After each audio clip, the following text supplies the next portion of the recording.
Hey, how are you? Great to see you guys. We're so excited to be here. Thanks for having I us. know, me too. I even got my Rockies gear on. It's the Rockies home opener today. You know what I love about the Rockies is their initials are CR, like Craig Reger. Oh, isn't that apropos? I don't even know what sport the Rockies are. What? Baseball. Oh, definitely wouldn't know that. No, yeah. That's pretty funny. So that doesn't sound like football.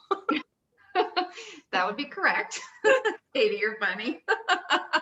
We only have one sport in Eugene, Oregon, and that's just Ducks football. Like, Right. I understand that. I grew up in the Midwest, so I'm a college football fan myself. Nice. Yeah. So Kelly, you guys are in Centennial, Colorado, is that correct? So we're Denver Metro primarily. That's where the bulk of our operations are, but we have operations down in Colorado Springs, as well as all the way up north into Fort Collins, Greeley, Loveland, all Front Range. Awesome. And is it I don't want to say just you because you're amazing. Do you have any sales reps on the call today that we should be aware of? Yes, there's probably going to be close to, I have 18 salespeople on my team, and I'm expecting at least 15 of them.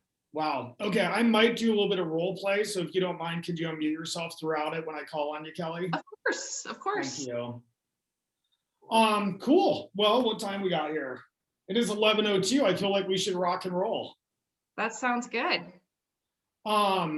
Katie, do you want to maybe kick us off? Or Kelly, if you've got anything to share about First American, we'd love to hear it. Absolutely. Well, I do want to just say thanks to everybody for jumping on this call today. I really appreciate it. For those of you that I've not had the pleasure of meeting, my name is Kelly Klein. I'm the sales manager at First American Title in Colorado. And we have this very, very special guest for you today, and I'm excited about that. At First American, we want to be your go-to resource when it comes to anything that is real estate related. And we offer a wide variety of services outside of the title and escrow space, but assisting you, our clients, in generating more business that puts more money in your pockets is ultimately our top priority. And as all of you know, this unique market that we're in right now, specifically those low inventories and rising prices and how we're going to navigate that, is why we've brought in an experienced agent and real estate coach, Craig Reger, to share his wisdom with us. Craig has been a key player on the national real estate scene for over 22 years. And as the founder and president of one of the nation's top performing real estate sales teams, the Reger Group, Craig is highly sought after as a real estate business coach, trainer, and presenter. And so, Craig, I'm going to go ahead and turn it over to you so we can listen in and absorb all of your knowledge. So thank you so much for being here. It's amazing. I think the most awkward part of these is like hearing about yourself. So on. Cool. Well, and Kelly, First American, thank you so much for hosting us today. We are thrilled to be here to introduce a little bit of my leadership team. I've got Miss Katie DeWitt. Katie, do you want to say something amazingly brilliant? Just say my name and that's all you have to do. Right. Katie literally programmed herself into my phone as Katie the Great. So Katie's a phenomenal business partner, a coach, and will be contributing today. I've got Maddie G in the house. What's up, Maddie? Hey, everybody. Matt's also one of our business partners and coaches and leaders here at RCC Coaching. And last, I've got the amazing Destiny. Destiny's muted. She's the quiet one. She's the one that keeps us all organized. So, yeah, Kelly, thanks for the background. I've been in real estate for some 20-something years. I've got a team that's very much in production. Last year, we did just shy of 125 million. My passion is coaching, though. I've owned brokerages. I had 1,000 agents working for me. I sold those a couple years ago. We're doing $2 billion a year. And I sold those because my passion is a coast to coast and Hawaii coaching company. We love helping agents succeed. I believe we are in the most phenomenal industry in the world. Yet after 20 plus years of doing this, man, I see ups and downs, even with the best of the best. I see struggles. We kind of fall in two categories at different points of the year. Either we're looking for business in this case, probably listings. We're looking for business, or we've got so much dang business that we forgot what it's like to go hiking in beautiful Colorado, or we forgot that we want to see our daughter's soccer game, but we're too busy to attend it. Or we promised our spouse or partner that we would go on a date night this Friday night, but we cancel it to show more homes. So it's either we're looking for more business, or we have so much business that we're out of balance in the rest of our world. So those are things we primarily focus on here at RCC. We're going to take the next hour with all of you. This can be as interactive as possible. I've got some slides. I'll kind of be zooming in and out of those. We've got a chat box. So when we've got a group of this size, I think we've got a pretty good sized group here, don't we, Katie? Yeah, great, 60 people. Awesome. So a group of this size, we may do some unmuting, but the chat box would be a good way to slow me down, ask questions. So Katie, why don't you kick us off? What clever thing do you want them to start in the chat box, just so we know that they know how to use it? Yeah, can you guys, since it is a great group, can we fill you guys out with if you have a team of 2 or more? So you and another licensed agent or more would be great. If you're independent, you can just put independent. That would be fantastic. That way we know you guys know how to use the chat box, and then we can also read the room a little bit. Outstanding. Okay, cool. Well, without further ado, let's get started. So this is where I like to start. This is where I've been starting for the last, well, this is where my business has been starting for 13 months, 12 and a half months, since the pandemic really hit. This book has obviously been around a lot longer than that. If you haven't read it, I would highly encourage you to put it on your reading list. It's Good to Great by Mr. Jim Collins. Specifically this quote: greatness is not a function of circumstance. So let's just pause on that, Kelly. Greatness is not a function of circumstance. Do we have a lot of circumstances going on? Worldwide pandemic, yeah, that's been a circumstance. There's always circumstances. People get sick.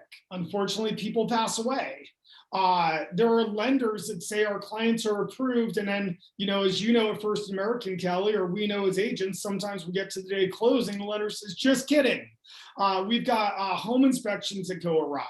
I mean, heck, I had a team member, a family friend team member, Katie, start on my team this Monday, right? We've been working on this for 6 months, got her license, started Monday, a family friend. Her mom had a heart attack Tuesday at noon.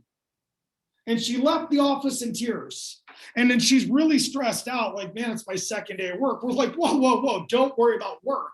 Go and take care of your mom. And as recently as 30 minutes ago, I got a text that her mom is doing great and actually coming home from the hospital now.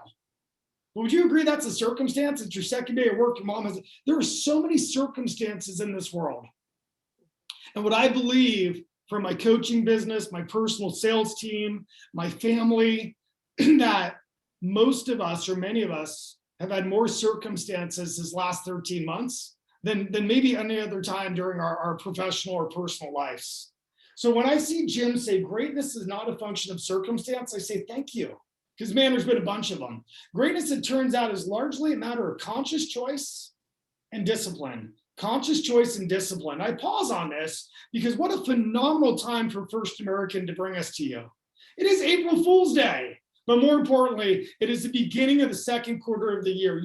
We have all just wrapped up Q1.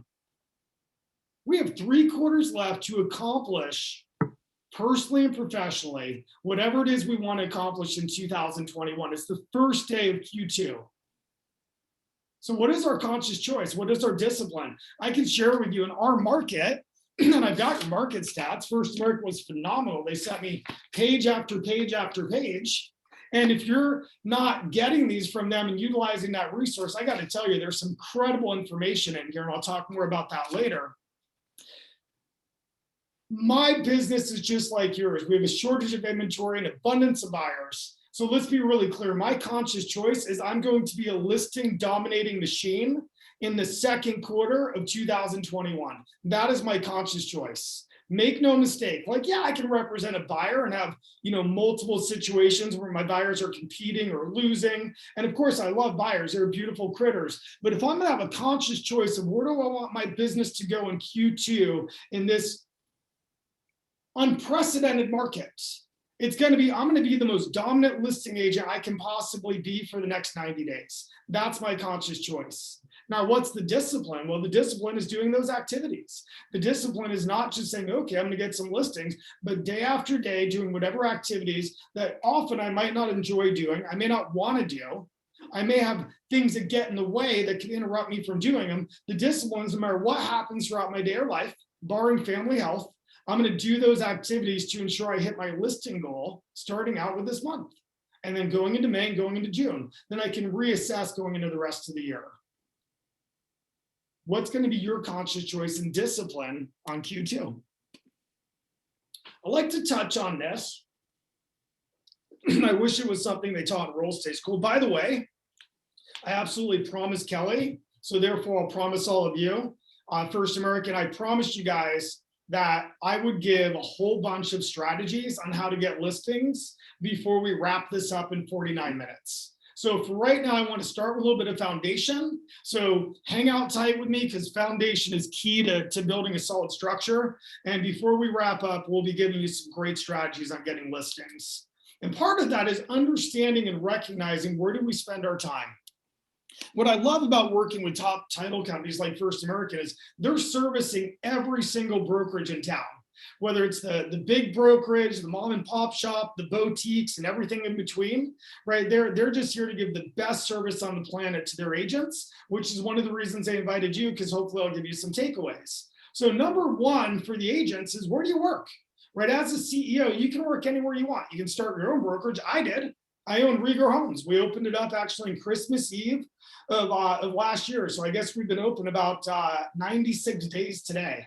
After that, I was with a big box brokerage for the last 10 years. And I'm loving the boutique model. But I get to make that decision as a CEO. Do I stay at a big box? Do I open my own? Do I go to ABC or CRS? And we all get to decide that as a CEO of our company.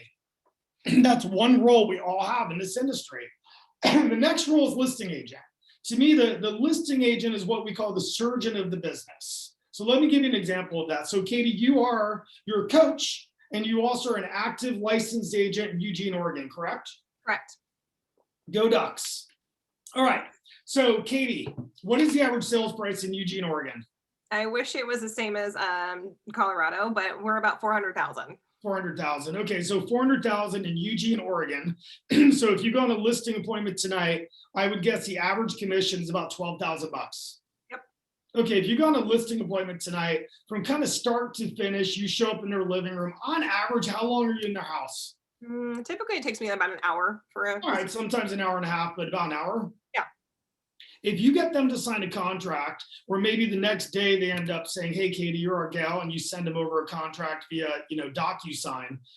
If they sign a contract after you spend an hour with them, out of your $12,000 of commission on a really high level, I'm going to argue that you just made half of that 12,000 bucks. Tell me more. I like that number. Well, I'm not saying there's not a tremendous amount of work to do, but there's 3,000 agents in Eugene, Oregon. If they pick you tonight to be their agent, you literally just beat out 2,999 agents. Yeah. I don't care what the source was. It could be your best friend from church. It could be a past client. It could be a referral. It could have been from door knocking. You show up at a listing appointment tonight. They sign a contract with you. You beat out 3,000 agents. That has got to be worth at least half of the $12,000 commission. I like it. Therefore, you made on average $6,000 an hour when you get listing contracts signed. And there's a bunch of work to do afterwards, right? You've got to turn paperwork into your brokerage. You've got to create a flyer. You've got to enter into your multiple listing. You might call stagers. There is a ton of work to do, but would we agree that none of that work is relevant until you get the contract signed? True. I like the Okay, so what is that kind of work called, Katie? What is that next phase after you get it signed? So usually I went from a listing appointment and then went back and did a whole bunch of what sounds like admin role things. So in my market, that is an average of like $15 an hour. Okay, so you went from making $6,000 an hour to working for $15 an hour. Not good or bad, but ladies and gentlemen, the reason I bring this up is an awareness, especially as we just wrapped up the first quarter of this year. Where are you spending your time? Where are you spending your energy? And don't get me wrong, as we look at that middle bubble, the admin role is critical. We actually call it the nurse of the business. If the surgeon's job is to go out and get listing contracts signed, right? My daughter had a life-saving surgery a few years back, and the surgeon, she was wonderful. She saved Olivia's life. There's no gray in my mind. My daughter was 10 years old, saved her life. Who do you think took care of my daughter for the next 3 or 4 days at the hospital? It's the nurses.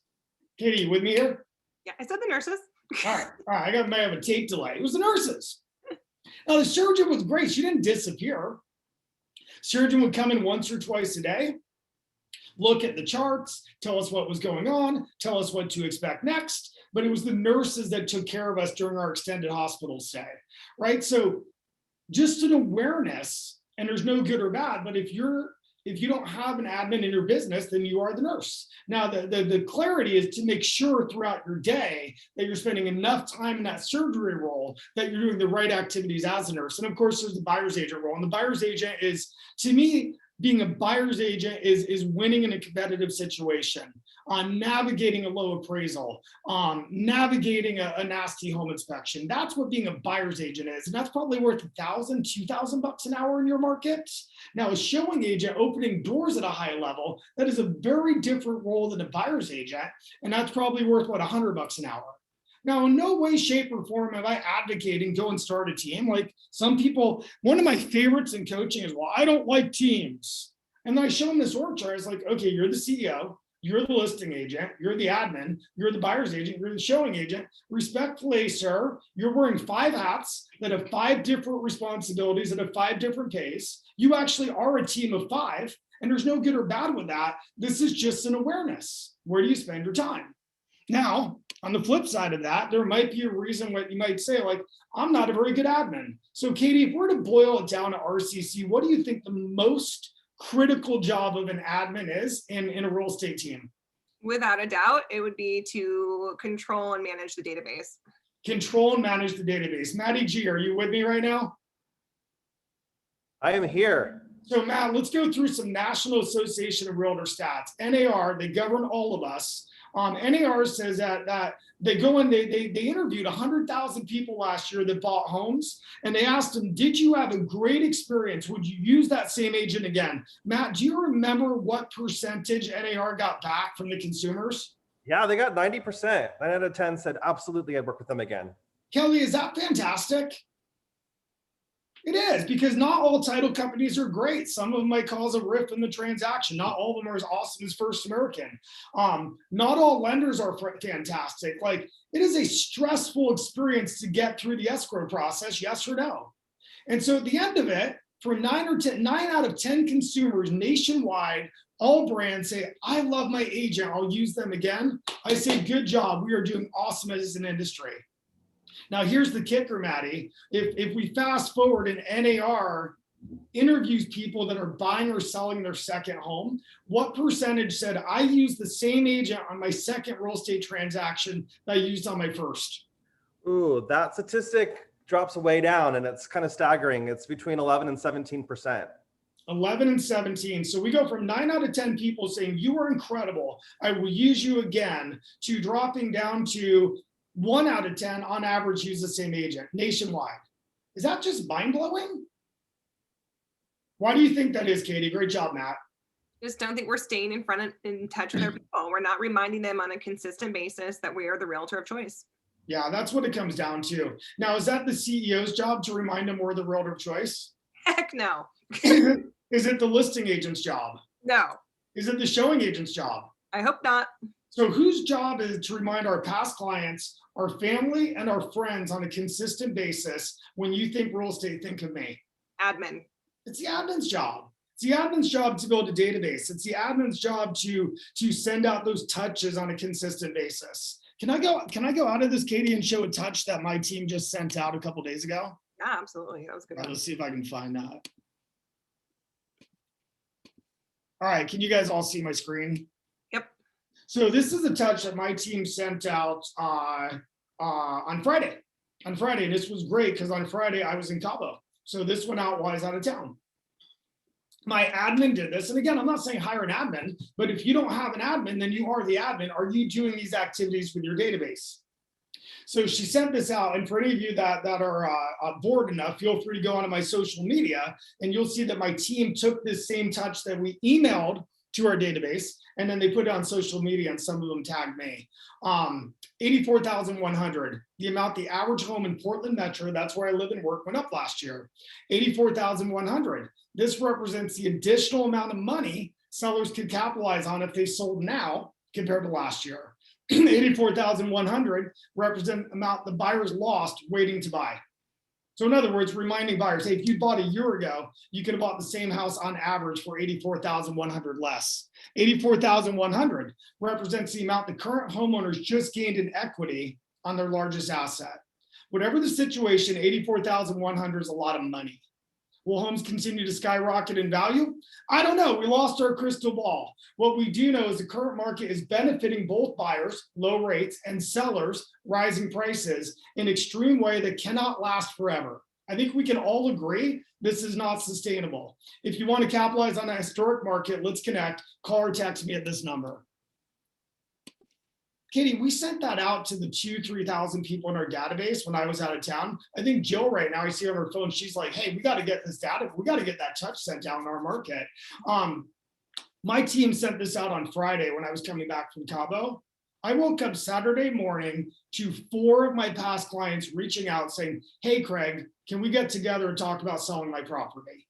You know, so often we're talking, Kelly's like, oh, it's pretty good. So often we're talking about, how do I get listings? How do I get listings? Ladies and gentlemen, the number one way to get listings is communicate with your family, your friends, and your past clients at a really high level. And number one, remind them, when you think real estate, think of me. And number two, in a market like this, all real estate touches, in my opinion, all real estate communication should be listing based. And yeah, we weave some things in there about why it's a good market for buyers with low rates. But I personally believe that the core of that touch that my team sent out on Friday to our family, friends, and past clients was, hey, you made 84,100 a year. If you thought about selling, you should reach out to me. Katie, what would you add to that? What I love about what you just showed us, and you know, it's a little peek into your world, is that you're a top performing agent across the country, and that was not flashy. Right? Like your admin wrote that, there's emojis in it. She didn't even collect, like she collected information, but I know she went through First American Title locally and got that information and pulled that. So you have resources to literally email and just say, hey, can you pull this information for me? So you're not even doing it. Miss Kelly will do it for you. And then you get this information, and she just literally texted that up with a crap ton of emojis and sent it out. This wasn't like some amazing flyer she spent a month on. And she shouldn't have spent a month on it because this information is changing daily. So I think that we build this up of, you know, what am I going to send on October 28th of this year? It's like, I don't know. Draft something up in a week. I know what I'll send on October 31st because it's Halloween. Those can be dependable. But everything else, you guys, like we build it up and make this so complicated. And that's because we're not admins. Right? We are trying to do too many jobs and things that, and I'm assuming most people in this room, Kelly promised me that these would be top performers in here. So you guys are the rock stars locally. So you guys are probably more genetically made to start to be in sales, to go and get more clients, right? So we're lacking in systems, and it's not right or wrong, you guys. It's just typically you want to be out crushing, getting a listing appointment, which is in my market, $6,000 an hour. Right. So again, this is like the number one trick for the day is if you were to just be in strong communication with your database consistently every 2 weeks, and we'll talk about the numbers, but if you were to consistently do that, you would, no matter what, we'd meet with you in a year from now, and we know that your business would have gone up. Unequivocally. So Katie, at RCC Coaching, how frequently do we recommend that agents communicate in some capacity with their database? You guys, this is really simple. Get out a calendar. And every week, every other week, I want you to just put a little green circle. And every time you see that green circle, something has to go out. So every 2 weeks, Katie's answer. Every 2 weeks. Yep. So every 2 weeks, if you were to just send something out, every time you saw that little mark on your calendar every 2 weeks, then your business will grow by next year. Yeah, and it doesn't have to be like amazing. I mean, trust me, I am very proud of my brand. I'm incredibly proud of the service we provide. But you saw what Bree sent out to my database. had emojis. It was cute, but there was some meat to it. I mean, 84,100. We did get that from our local, because we work with First American here in Portland, Oregon. They're the ones that gave us that stat. I don't know that stat. And then we just use that to educate our database. And I'm not exaggerating. I can pull up my email. I woke up Saturday morning coming back from Cabo to 4 of my past clients, family, and friends saying, Craig, we should get together. And by the way, there is no better time to make sure we're touching our database than April 1st. April 12th, April 20th. Why is that? Because there's a strong thing in your market, because I've looked at your stats, and it's just like mine. And Kelly knows this. It's called seasonality. It's called seasonality. At the end of the day, like it or not, good market or bad market, high interest rates or low interest rates, pandemic or not, there is more houses that sell in May, June, July, and August than there is that sell in November, December, and January. Am I right or wrong, Kelly? You're right. So if we're going to really communicate with our database at a high level, now's the time to do it. So to Katie's point, we're not advocating hire an admin. Like, if you don't want a team, don't have a team. But what we're saying, or what she's saying, and I totally agree with her, is most of us go into real estate because we love people, we love negotiating, we love the flexibility of our schedule. We love all of these things, but we don't love going into real estate because we love sitting in front of a computer for an hour or 2 a day and plugging in things and building a touch campaign and adding people to our database. So either have that conscious choice and discipline, to go back to our quote, conscious choice and discipline, and time block your calendar, as Katie said, every 2 weeks to get some type of touch out, or pay somebody to do it. Hire a college intern. It doesn't take a lot of work to just reach out and let people know, when you think real estate, think of me. Here's the test on it. So I'm seeing Marissa, I got her picture, I got David, I got Mary Lou, I got Caleb. Here's the test. It is April Fool's Day. You sold a house that closed a year ago today. It was April 1st, 2020. You handed them the keys, you gave them a gift basket, you gave them a big hug. They walked into their new home, and it's been 1 year today, David. 1 year today, Caleb. How many times have you communicated with them in some capacity over that year? And there's no right or wrong answer, but we just did one of these earlier today with the top agent, a top agent in Peachtree, Georgia. And she's been in the business for 6 years, and she was awesome. And I asked her that question. It was a smaller group, so I was able to interact with her. What was her answer, Katie? 3. 3. 6 years in the business, Kelly. And I was like, cool, you handed somebody keys a year ago today. How often did you interact with them? And she said 3 times. And then I asked her, I said, if you'd been in touch with them 24 times in some capacity, do you think you would have got more referrals? And not just that one person, but obviously the entire database. Of course, the answer is yes. Here's what I find so fascinating about our industry. And I do mean our industry, because I'm in it. We spend so much time convincing people we don't know to hire us. And we totally neglect people that do know, reminding them, when you think real estate, think of me. And I'll give you an example of that. What's the premise of an open house? The premise of an open house is you go to a stranger's home, it's not your home, and you hold it open. And then you hope other strangers come through, and you hope those strangers connect with you. You hope those strangers give you contact info. You hope that through that contact info, you can form a relationship. And then you hope that stranger will ultimately buy or sell a house from you. Yes or no? And don't get me wrong, I freaking love open houses. Yeah, Jared's like, yeah, it sounds about right, man. I love open houses. I've done thousands of them, and I've sold many, many homes from clients I've met off of opens. But yes or no, is that not the premise of an open? I hope a stranger comes through. I hope they like me. I hope I get their contact info. Trisha's nodding her head. And then I hope they hire me to be their agent. And I hope I sell them a home. Yet 90% of people said, I had a great experience, I'll use you again. And I'm not you, us as an industry. And about 70% do. Ladies and gentlemen, all we have to do is communicate with our family, friends, our past clients on a consistent basis. And 2 times a month minimum, say, when you think real estate, think of me. And I promise you, you won't have to buy Boomtown leads. You won't have to buy Zillow leads. You won't have to door knock. You certainly won't have to call expireds or forced sale by owners. You'll do great. Now, for some of you might have just actually relocated to Denver Metro last week and you don't know anybody. Okay, for you, you've got to go out and build a database. You might have to do some door knocking. You might have to build a larger sphere of influence and then touch them 2 times a month. But for most of you, you're well acclimated and very successful in your markets. And quite frankly, what I know from owning a coaching company for the last 20 years is we're just making it too dang hard on ourselves. And as Kelly and I were just talking about with seasonality, like, hold on tight. Hold on tight. We're in the most prolific market of all time, and we're going into the busiest season of all time. It is going to be a wild ride for the next 4 or 5 months. I promise you that, unless something drastically changes, which based on the last 13 months, heck, it could happen.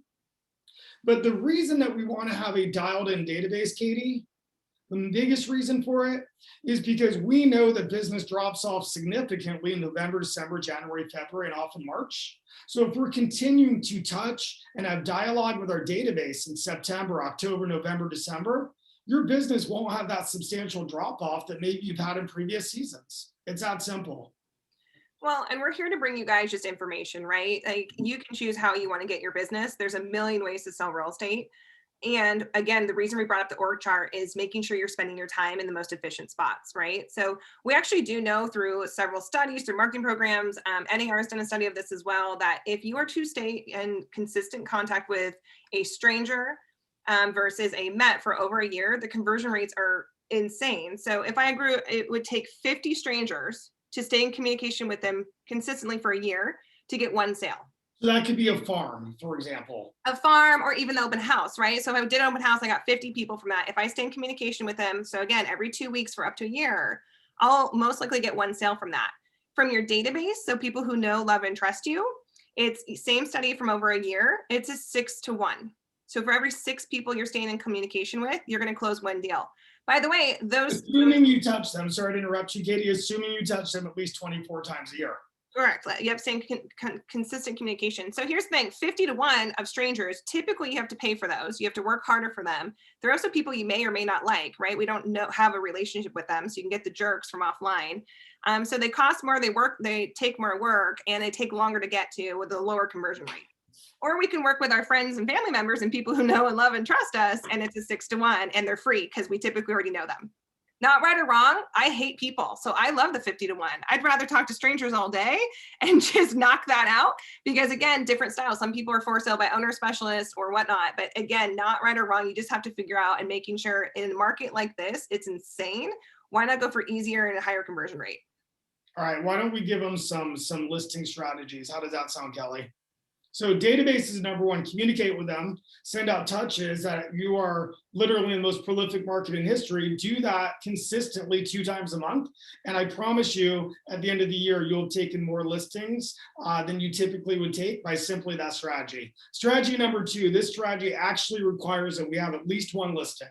So let's do a role play, Katie, and let's pretend that I'm an agent, you're a seller, and I go to your house tonight. Yeah, I just want to make sure everyone has their pen and pad ready. Like, this is the best script from today. So get ready for this. I guarantee 99% of you have never heard this before. And I guarantee you that 100% of the time, this will give you more listings. So Katie, you are a seller. I'm an agent. You invite me to your house tonight. Okay. All right, let's fast forward. You just hired me. Yay, I'm your agent. Let's go. I'm excited to work with you, Craig. Katie, I'm ecstatic to get your house sold. Katie, can I get your help, just a little bit of your help in getting you the most amount of offers? Yeah, of course. We know that it's not uncommon a buyer could come from your neighborhood.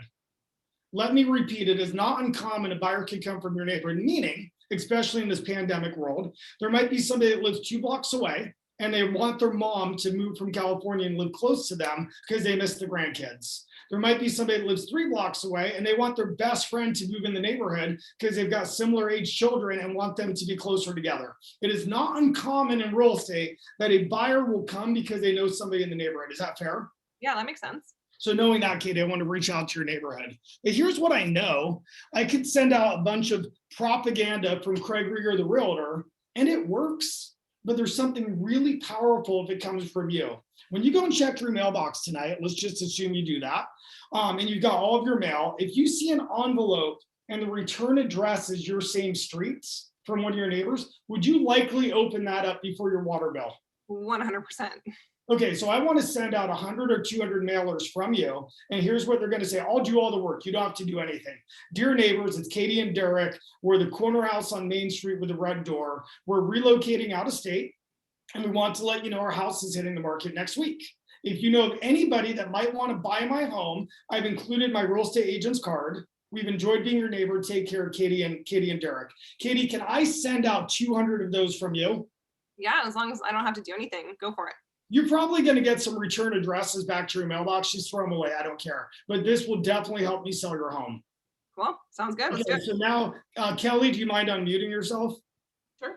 Hey, First American Title. It's your favorite realtor, Craig Reger. How are you? Hi, Craig. It's great to hear from you. How do I help you today? Oh my gosh, you are my favorite title company. Hey, I just listed 123 Main Street in Denver, and I need the nearest 200 neighbors. Do you guys have any technology that can give me the nearest 200 owner-occupied neighbors? I'm so glad you called. I can absolutely pull you that list. Can you print me mailing labels, or do I need to do that myself? No, I can absolutely take care of that for you. Where do you want me to send them to? Oh, just send them to my office. I'm going back Perfect. in these days. Okay, we'll do that. All right, Kelly, you're a dear. Thanks so much. You're welcome. All right, let's pause here. Ladies and gentlemen, there's a lot of questions coming up here again. Who's Kelly again? Jared, Kelly's the one hosting this whole dealio from First American Title. I saw a question pop up there.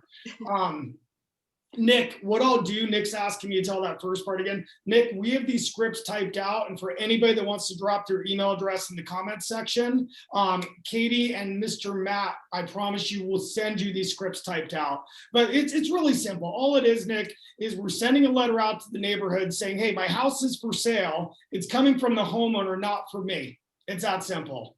Like everybody's dropping their emails. I love it. All right, let's fast forward 3 or 4 days. Just by a show of hands, Trish, I can see your smiling face. Jared, I can see yours. Are we in a market where if I take a good listing, give me a thumbs up, I should have offers on it in 4 or 5 days? Awesome. So Katie, it is 5 days later. Congratulations. You just got 3 offers and you got 12,000 above asking. Ooh, thank you for making me more money. You got a great house. We did great marketing. It was a great team. I'm super happy for you. Awesome. Thanks. Yeah, you got to be happy. 12K over asking. Katie, I hate to do this, but can I ask one more favor from you? Yeah, anything you want. I love your neighborhood. There's a shortage of inventory, and I want to do more business in your neighborhood. It's critical to me. And I love your neighborhood. Can I write another letter from you and send it out to your neighborhood? Here's what it would say. Dear neighbors, thanks for the help. Because of you, we end up getting multiple offers and sold well above asking. I promised my agent, Craig Reger, if you did a great job, I would tell the neighborhood. If you are looking to buy or sell a home, I would highly recommend Craig.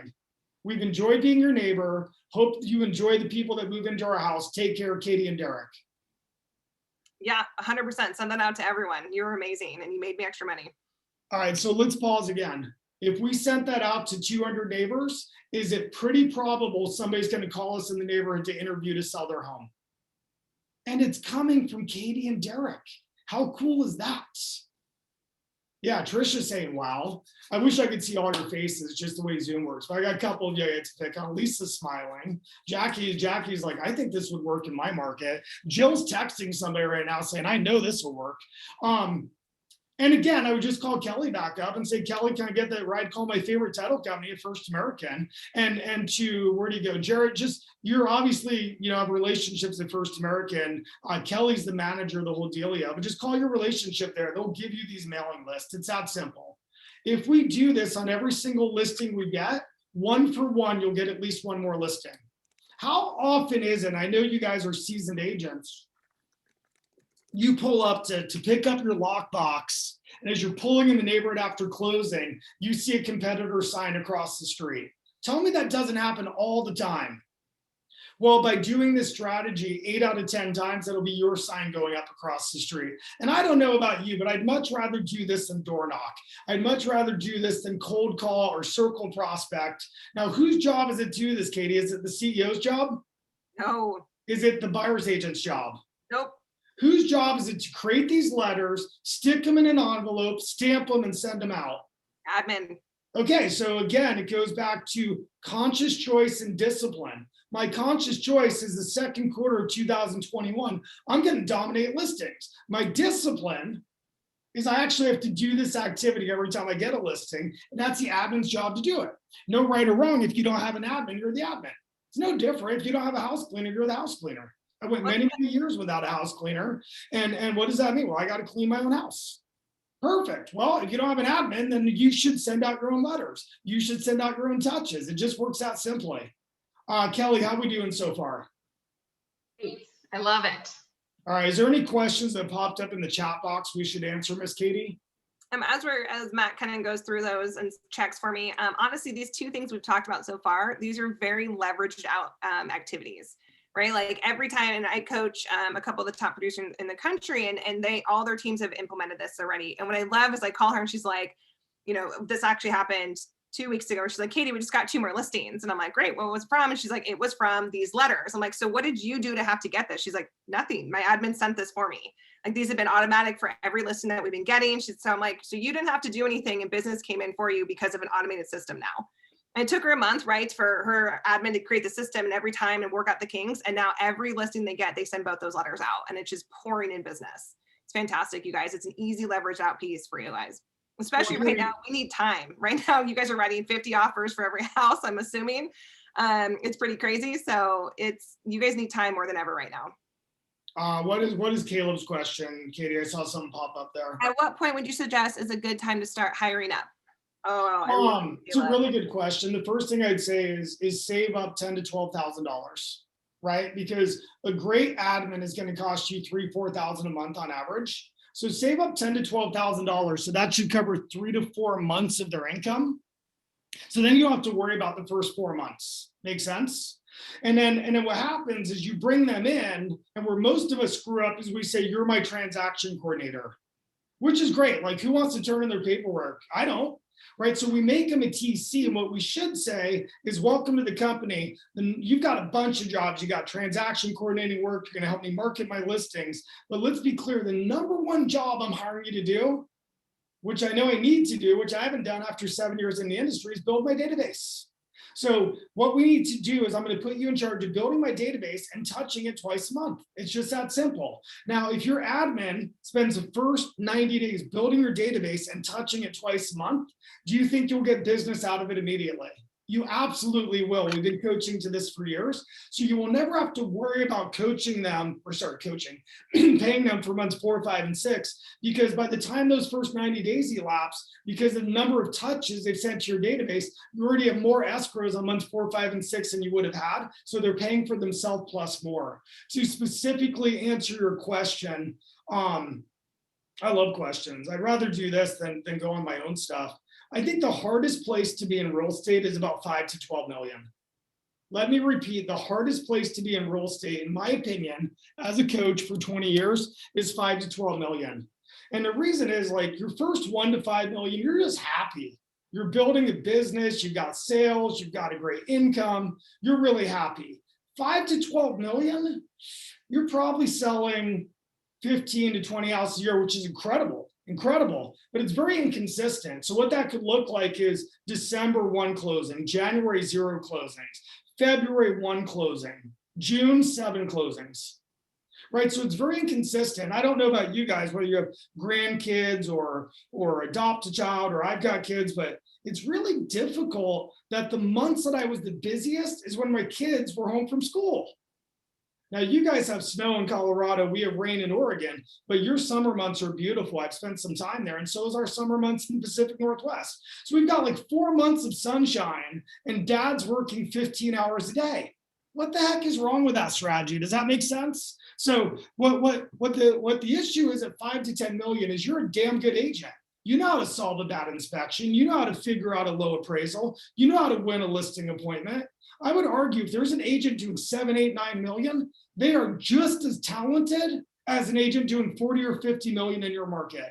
I am certain of that, and I'll argue it to the grave. The only difference with the $50 million producer and the $8 million producer is the $50 million producer has systems. The $50 million producer has a database. The $50 million producer probably has help. So this is the longest answer in history, but I would say if you're somewhere consistently, Trisha's laughing, if you're somewhere consistently in that $5 to $9 million range and you don't have an admin, you should hire him or her. And he or she should be licensed, not because they're going to sell homes, but because in the state of Colorado, to do certain administrative activities, your state says they need to have a license. and I'd have them control my database. I'd have them control my transaction coordinating, and I'd have them control my my listing coordinating. That's all. They'd be my listing nurse, my transaction nurse, and my database manager.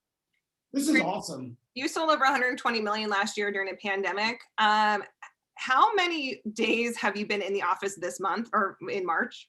I'm a hunter. Sorry if that's offends anybody. I'm an ethical hunter, and we eat the animals. So I was in Texas for 9 days hunting. I came back for 3 days, and I spent 12 days in Cabo. So out of 21 days in last month, I think I spent like 4 days in the office. And I checked out, Katie. You know that, like Texas and Cabo. Cabo, I may or may not have had too many margaritas, but Cabo's a family trip. I literally did not check my phone for like any of those days. So this is a good balance in systems, right? I love when you started off this morning with, my team sent this mailer out. It's like you were gone, and yet you were still doing all the activities as if you were there. Yeah, and that's not everybody's choice, right? After 23 years, that's the choice I've made and the life I built. And by the way, I'm still in production. Without exaggeration, the moment this webinar ends, I'm jumping on a call with a seller and I'm negotiating a contract. I don't personally sell a ton of homes, but I'm good for 2 or 3 a month, and my team is good for another 15 a month. It's that simple. All right, do you guys want some more listing strategies? All right, Kelly, I'm going to go to you. Ring, ring, Kelly. Hello, this is Kelly with First American. How can I help you? Good afternoon, First American, my favorite title company on the planet. It's Craig Reger. How are you? I'm great, Craig. What can I do for you today? I am not great. I need listings. I'm stressing out. My buyers are dying on the vine. I want listings, listings, listings. I need your help. Great. Let's talk strategies. What can I do? Kelly, at First American, do you guys have resources of finding everybody that owns 5 or more, a single person or entity that owns 5 or more homes in the Denver area? Can you find that for me? Ooh, that's a good one, Craig. You know, we do have some resources. How much are you willing to spend? Do you have a budget for that? Yeah, I mean, I know this will help me get listings. I don't know, like, what do I need to spend to find 500 people that own maybe 3 or more homes? Well, we probably need to start by narrowing it down by county. Let me do some research for you, and I'll get back to you as soon as I've got that information. Okay, cool. But the bottom line is, at the end of the day, it might cost me a few bucks for the back end services. Yep. You guys can help me find people that own multiple homes. Absolutely. You're amazing. Thank you so much, Kelly. I'll wait to find out what you find out, but I'd love to get 300, 400, 500 people in XYZ County that own, let's even say 3 or more homes. Is that cool? That's great. What a great strategy. All right, thanks so much. Yep. Okay, so now I'm going to call those people and or I'm going to mail them, and here's going to be the message. So let's say, Katie, you own 3 properties in Denver. Ring, ring. Hello. And see, this is not as fun. I'd rather work with my database. I really would. But if I've got listing goals to hit, these are strategies I can use. Ring, ring, Katie. Hello. Hey, Katie, this is Craig Reger. I'm with ABC Realty here in Denver. You don't know me, but I'm calling you because county records indicate that you own at least 3 properties in the Denver market. Is that correct? It's a little creepy, but yes, I do. Well, it's just his public record, Katie. Anyway, the reason I'm calling you is, on average, the typical property in Denver has gone up 81,000. Sorry, let's go out of script. That's my stats in Portland. I don't know yours, but let's just use my stats. The typical property in the last 12 months has gone up 81,000. So of your properties, knowing you've made at least 81,000 on average per door, are you thinking about selling any of them this spring in this crazy market we're in? Yeah, I would definitely sell one of those out of the 3. Perfect. Which one would you sell first? I just got a lead. Does that make sense? It's fantastic. Okay, you want to do another listing script. This one is a killer and it has no competition. So you guys know what a for sale by owner is. Of course you do. You're awesome agents. We all know what a FSBO is. It's a seller that's selling on their own. How many of you have ever heard of a RENTBO? RENTBO, RENTBO. Katie, what's a RENTBO? It's someone who has properties that they rent out themselves. So instead of using a property management company, they put them on Craigslist, Zillow, put a yard, sign in the yard themselves. Oh, so they don't hire a property manager. Can we call those RENTBOs? Yep. By the way, I've got multiple rental properties. I don't hire a property manager. I manage them myself. Katie, you've got multiple rental properties. Do you hire a property manager or you manage them yourself? Do it myself. There is thousands of RENTBOs in your markets. How do you find RENTBOs, Katie? They literally are trying to be found. So they literally put their information on the internet. social media, like I said, a yard inside or side of the yard everywhere. Yeah, Zillow. they want to be found. They're renting their property. They're not hard to find, ladies and gentlemen. They're on Zillow, they're on Craigslist, they have signs in their yard, they're in local publications. So every morning, and this takes work, it takes conscious choice and discipline. Trisha, what do you got? This is how I started my real estate. I don't do property management, but I do leasing placement. So basically I would set up all night long on Craigslist and see people that are renting their places. And then I would contact them and ask them if they're, what kind of luck they're having and they need me to lease it for them. So what I would do is lease it. They said, sure. What do you charge? So I'd go over there and meet with them and I would charge 1 month's rent and I would do everything for them. Background screening, all the showings, everything. And so now once I find a renter, then both of them are my clients. I know how long the renter's going to rent. They're going to rent for a year. So I know that they're going to be coming up. So, I would talk to them, I have communication with both parties. Totally brilliant, Trisha. Thank you for sharing. It's so good. And what all my sales and everything have all come from my leasing. So great. Amazing strategy. So because it's April 1st, I'm going to and I love that. I'm going to, for at least the next 30 days, focus on listings as well. So that's awesome, Trisha. So for those of you that go that route, it's phenomenal. It's a long-term game too, right? It is. It's a lot of work. The seller and the buyer.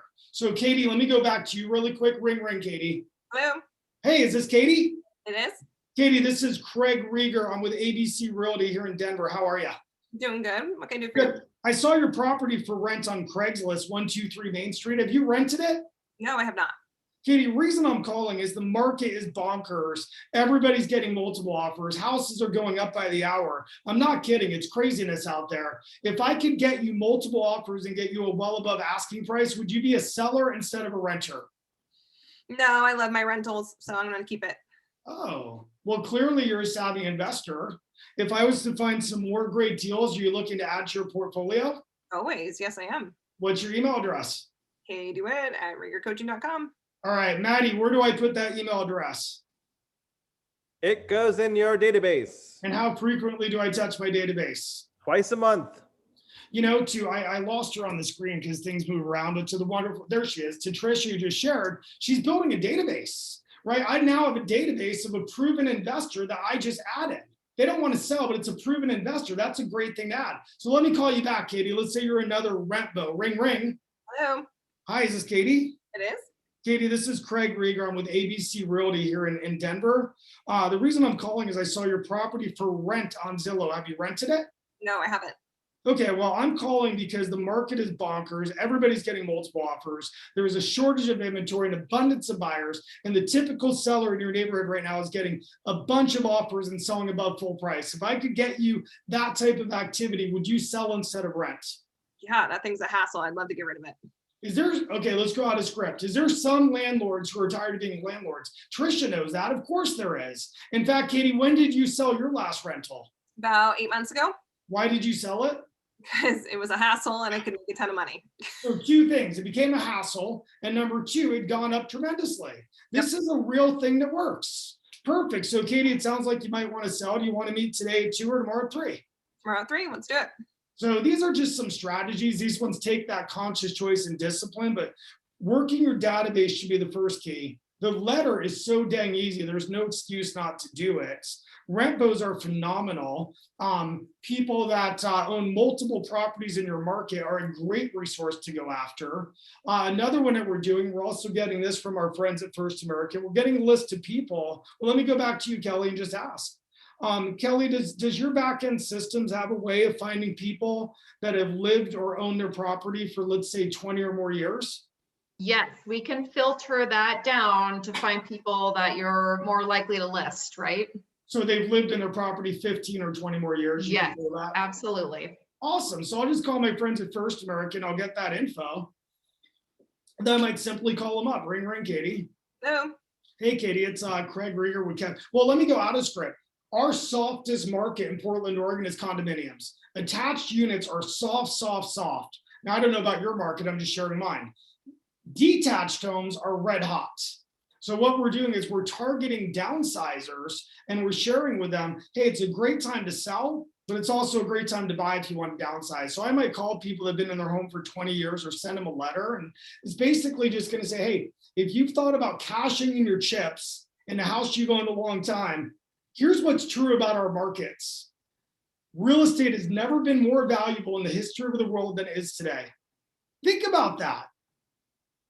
Real estate has never been more valuable in the history of the world than it is today. Do you think that's a message to share with people? So I'm sharing that with my database, but I'll also share that with potential downsizers. So odds are if somebody's lived in their property for 20 or more years, they're a potential downsizer. So I'll just reach out to them and say, hey, if you thought about cashing in your chips, selling your home, I can promise you this, it has never been more valuable in the history of the world than it is today. And likewise, if you're considering purchasing a property, maybe a condominium, that market's actually a little bit softer. I can get you a good deal on that. Trish is asking, where do I find their phone numbers? They're hard to find. Trisha, they're hard to find. You can pay third-party companies, Vulcan 7, Land Voice, Mojo. Mojo is my favorite. You can get the spreadsheet from First American. You can download it into Mojo and pay Mojo a fee. This costs money, and then Mojo will kick you back the phone numbers. Cost of fee. Kelly, I don't know. Do you have any other ways in your local market you know how to find phone numbers? No, those are the same ones that we refer out to, Craig. Sometimes there's a local vendor as well that's able to pull those, but it can be a little bit spotty. So it's just something that takes a little bit of time and refinement. Yeah, she's What about right. white pages? White pages? White pages could work, absolutely. Katie, I think I saw another question pop up. Yeah, Jackie asked, do you call every person the mailer went to from your sellers to follow up? For my sellers, I'm not sure I understand the question, Jackie. From the just listed with the twist that we talked Well, I think no, I don't even call those. When I do the just listed with a twist, I never call those. I just send out the 200 letters, and I guarantee you my phone rings. Like I don't call. I'm not a big caller, to be honest. I work my database. The only time, and I do, none of these scripts are made up. My team actually does it. I don't need to do a lot of calling to hit my personal goals because I've dialed in my database at a high level. I just have. I've dialed in my database. Now I've got agents on my team that are newer and they're dialing in their side of the business. And I literally, as we speak, they're making these phone calls. We sold a house at 9 o'clock this morning, not an exaggeration, that came from the downsizer list. So that's the exact list that we went over with Kelly. They lived in their home for a period of time. I've got an agent on my team that's aggressively been reaching out to that list. They took a listing and it sold. And now the cool part is we get to go and find them a property. Just confirming this is a Mojo. Oh, I don't know their actual website link. So he's just wondering if that's the rates. Yes, Jeff, we used mojosells.com. That's correct. Awesome. I see a ton of questions flying through. So Thank you, Katie. Yep. So as we're kind of wrapping up, we'll finish up these last ones. How do you handle the rent bows with renters not paying due to what is that word? Moratorium? Yeah. We got that here in Oregon. I called the next rent bow. Yeah, that's it. It's a numbers game, ladies and gentlemen. Like that's really sad when a landlord's being stuck. I've had several of my clients get stuck in that position. It's horrible. I stay in relationship with them. I offer them the best attorney I know, but I call the next rent bow and help them sell. I mean, that's all I can do. It's a numbers game. And then last one, Jaden's asking, with these letters from sellers, do you add your seller signatures or mimic handwriting at all in the font? No, I don't. I just put, it's just all typed. It's just a typed letter from Katie and Derek. So it's not signed. It's just something that I can print 200 of. So it's more of just kind of a stock deal. And it's just signed at the bottom. It's not signed. It's just typed Katie and Derek DeWitt, 123 Main Street, your city, USA. But the key is the envelopes are handwritten. That's what my admin does. And that's what the money is, because it looks like it is handwritten. So they open it. Yeah, great questions, guys. Well, the key is it's handwritten on the outside and the seller's address on the corner, because a lot of people start trying to get that confused. So everything else, you guys, don't overcomplicate it. It's just meant, just get it out. It can be as simple as the first letter just being, where the sellers are, where we own the house down the street. And as you guys progress and get easier and systems in place, you can get fancier if you want to, but don't overthink it. Just try to get the letter out as soon as you can. Is there any questions we didn't answer? I want to respect everybody's time. It's 11:59. I think we got everything. You guys, first of all, thank you, Craig. You nailed it today. I know I wish we had 2 more hours with this group. This was an awesome group of people.